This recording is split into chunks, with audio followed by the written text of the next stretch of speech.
अस्सलाम वालेकुम dear student, उम्मीद है कि आप सब खैरियत से होंगे। आज हम चैप्टर नंबर 2 का आगाज़ करते हैं, जिसमें हम एक्सरसाइज नंबर 2.1 के बारे में बात करेंगे।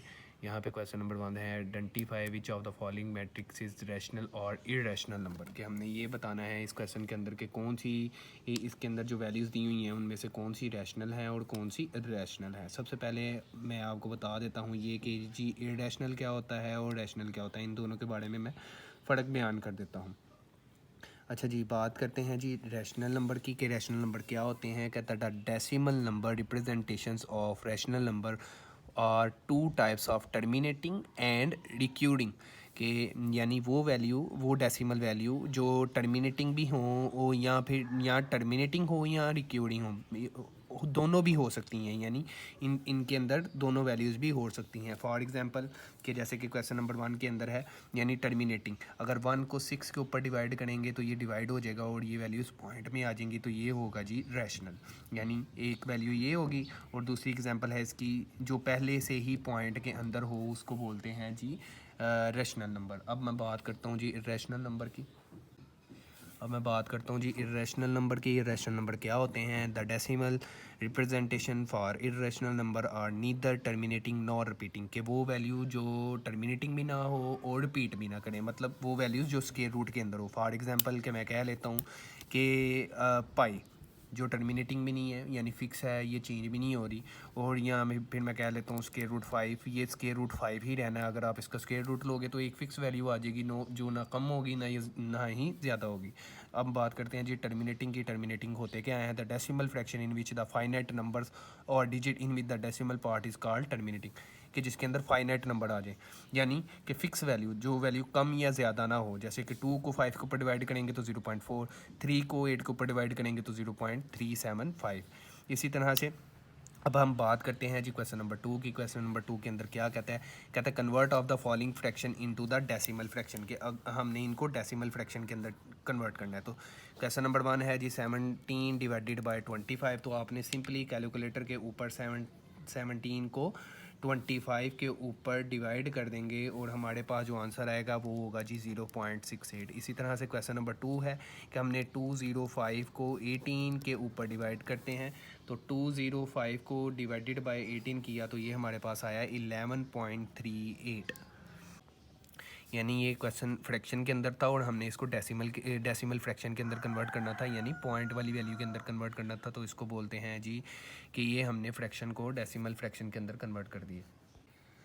अब बात करते हैं क्वेश्चन नंबर 3 की। Which of the following matrix is true और फॉल। इसके अंदर जस्ट हमने ये बताना है कि कौन सा ट्रू है और कौन सा फॉल्स है। जैसे कि 2 डिवाइडेड बाय 3 ये ट्रू है या फॉल है। जैसे पाई है, जस्ट ये MCQs के अंदर आएंगे और कुछ भी नहीं है। आपने इसके अंदर ट्रू और फॉल्स के बारे में बताना है कि जैसे पाई है कि वो एक रैशनल नंबर है तो ज़ाहिर सी बात है वो फॉल्स है, क्योंकि वो इरेशनल के अंदर आता है। और 2/3 इज़ ए रैशनल नंबर, तो ये 2/3 इरेशनल नंबर नहीं है, ये भी फॉल्स है। कहता है 1 divided by 9 is terminating fraction. के आपने ये बताना है कि ये टर्मिनेटिंग है या नहीं है, यानी आपने 1 को 9 के ऊपर डिवाइड करके देखना है कि ये वैल्यू रुकी हुई है या फिर चलती जा रही है। अगर तो चलती जा रही होगी तो फिर ये वैल्यू रिक्यूरिंग होगी, अगर ये रुकी हुई है तो ये टर्मिनेटिंग होगी। बस आपने ये ट्रू और फॉल्स ही बताने हैं।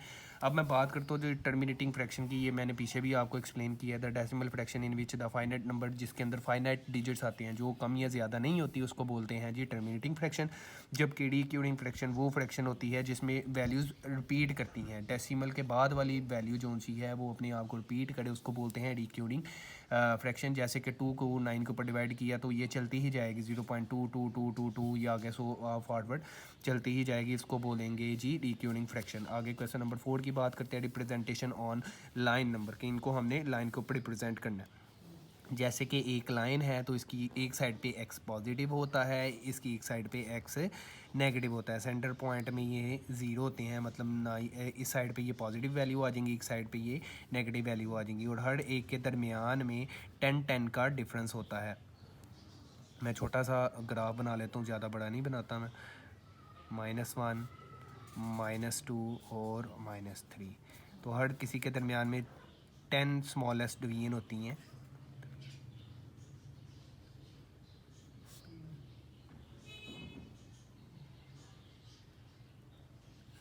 तो ये 10 स्मॉलेस्ट डिवीजन होगी। सबसे पहले हम क्या करेंगे जी, 2 को 3 के ऊपर डिवाइड करेंगे और देखेंगे कि हमारे पास क्या आंसर आता है। फिर हम 2 को 3 के ऊपर 2 डिवाइडेड बाय 3 तो ये आएगा 0.6। तो हमने क्या करना है, अब 2 को 3 के ऊपर मैंने डिवाइड कर लिया और ये मेरे पास आया जी 0.6। अब 0 ये हो गया, 0 के बाद मैंने कितनी वैल्यूज़ आगे जाना है 6, 1 2 3 4 5 और 6। तो यहाँ पे एक मैं लाइन लगाऊंगा और इसको बोल दूंगा 2 डिवाइडेड बाय 3 भी लिख सकते हैं आप, और यहाँ 0.6 भी लिख सकते हैं। बस आपने इसी तरह से लाइन को रिप्रेजेंट कर देना और कुछ भी नहीं है। जैसे कि अगला क्वेश्चन है, तो सबसे पहले इसको फ्रैक्शन में लेके आऊँगा। 4 2 8 और 8 में हम 3 को प्लस कर देंगे। 4 2 8 और 3 हमारे पास हो गया जी 11 डिवाइडेड बाय 4। अब हमने 11 को 4 के ऊपर डिवाइड करेंगे, 11 डिवाइडेड बाय 4 करेंगे तो हमारे पास आएगा जी 2.75। तो इसी तरह से अगर मैं इसी लाइन के ऊपर रिप्रेजेंट करके आपको दिखाऊं तो आपने 2 पॉइंट के वैल्यू देखनी है आपने, तो वो 2 आ गया। तो उसके बाद आपने 0.7 लाइन आगे जानी है और उसके ऊपर आप रिप्रेजेंट कर देंगे और फिर उसी का नाम दे देंगे। यहाँ 3/4 लिख रही है, 11/4 लिख रही है, एक ही बात है। तो इस तरह से आप लाइन के ऊपर इसको रिप्रेजेंट कर सकते हैं। क्वेश्चन नंबर 5 है जी, give a rational number between 3 4 and 5 9 के दोनों के दरमियान में हमने रैशनल नंबर बताना है। तो 3 4 एंड 5 9, 3 4 एंड 5 डिवाइडेड बाय 9। तो जब भी इन दोनों के दरमियान में रैशनल नंबर बताना हो तो हमने वैल्यूज़ देखनी होती हैं जी, कितनी वैल्यूज़ है तो उसको उतनी वैल्यूज़ के ऊपर हम डिवाइड कर देते हैं और ऊपर वाली जो वैल्यूज़ होती हैं वो आपस में प्लस हो जाती हैं। तो हम सॉल्व करते हैं। मैं 1/2 को साइड पे लिख लेता हूँ। तो ये आ जाएगा जी 3 divided by 4 plus 5 divided by 9 1/2। तो आपको पता है जब फ्रैक्शन में डिफरेंट वैल्यू आते हैं वो आ जाएँ तो वो आपस में मल्टीप्लाई करती हैं। 9 4 36 और 9 3 27 प्लस 5 4 20। तो इनको मल्टीप्लाई करेंगे तो 1/2 इज़ इक्वल टू 1/2 को ये 27 प्लस ये हो जाएगा जी 47 डिवाइडेड बाय 36। तो अब हमने सिंपली इसको मल्टीप्लाई करना है। 1 को 47 से मल्टीप्लाई करेंगे तो 47 आ जाएगा, 2 को 36 से मल्टीप्लाई करेंगे तो 72। तो यही आपका आंसर है। यही हमने रैशनल नंबर बताना था कि दोनों के दरमियान में क्या आ सकता है।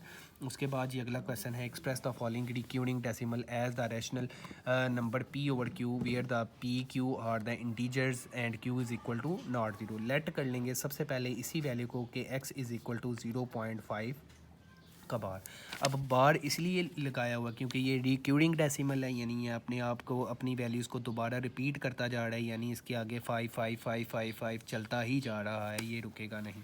तो सबसे पहले मैं इसको देख लूँगा कि अगर हम इसका पॉइंट ख़त्म कर लें तो 1 लग गया और आगे एक वैल्यू है तो ये 0 यानी 10 बन जाएगा। तो सबसे पहले ये आ जाएगा जी आपके पास x इज़ इक्वल टू 0.5555 मैं लिख लेता हूँ इसको, यानी ये चलता ही जा रहा है। इसको इक्वेशन नंबर 1 से डोनेट कर लेते हैं। और जैसे कि मैं अभी आपको बता रहा था कि अगर मैं इसका पॉइंट ख़त्म करूँ तो ये बन जाएगा जी नीचे 10। तो मैंने क्या करना है कि इक्वेशन नंबर 1 को इक्वेशन नंबर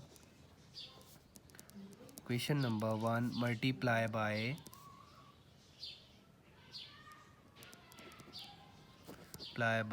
10 कि हमने इस इक्वेशन को 10 से मल्टीप्लाई करवा देना। तो ये बन जाएगा जी 10x is equal to 0.5555 multiply by 10। तो ये आपके पास 10x हो गया। अगर मैं 0.5555 को मल्टीप्लाई करवा देता हूँ 10 से, मैं मल्टीप्लाई करके देख लेता हूँ, मैं वैल्यू लिख देता हूँ ताकि आपको पता चल जाए कि क्या आता है।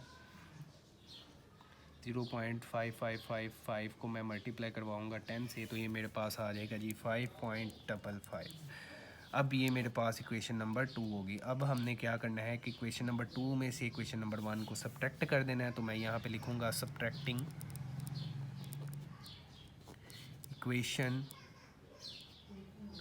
नंबर 2 फ्रॉम इक्वेशन नंबर 1 कि इक्वेशन नंबर 2 में से इक्वेशन नंबर 1 को सब्ट्रैक्ट कर देंगे। तो ये होगा जी 10x minus x, 10x minus x is equal to ये हमारे पास आ जाएगा जी 5.55 माइनस 0.5555।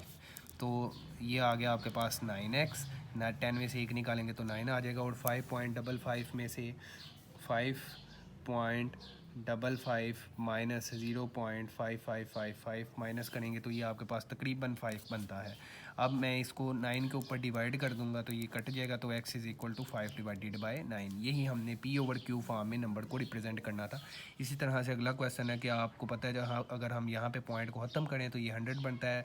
इसी तरह से आपने लेट कर लेना है, पहले को x इज़ इक्वल टू ये आ जाएगा 0.131313, ये अपने आप को रिपीट करता जाएगा। फिर आपने 100 को दोनों तरफ से मल्टीप्लाई करके फिर सेकंड इक्वेशन में से फर्स्ट इक्वेशन को माइनस करेंगे और आपके पास p/q फॉर्म में आपके पास इंटीजर्स आंसर आ जाएगा। यहीं पे होता है जी 2.1 का लेक्चर कंप्लीट। और अगर आपको ये लेक्चर पसंद आया हो तो इस लेक्चर को लाइक कर दें और हमारे चैनल को सब्सक्राइब कर दें ताकि आने वाले हर वीडियो आप तक आसानी से पहुंच जाए। शुक्रिया।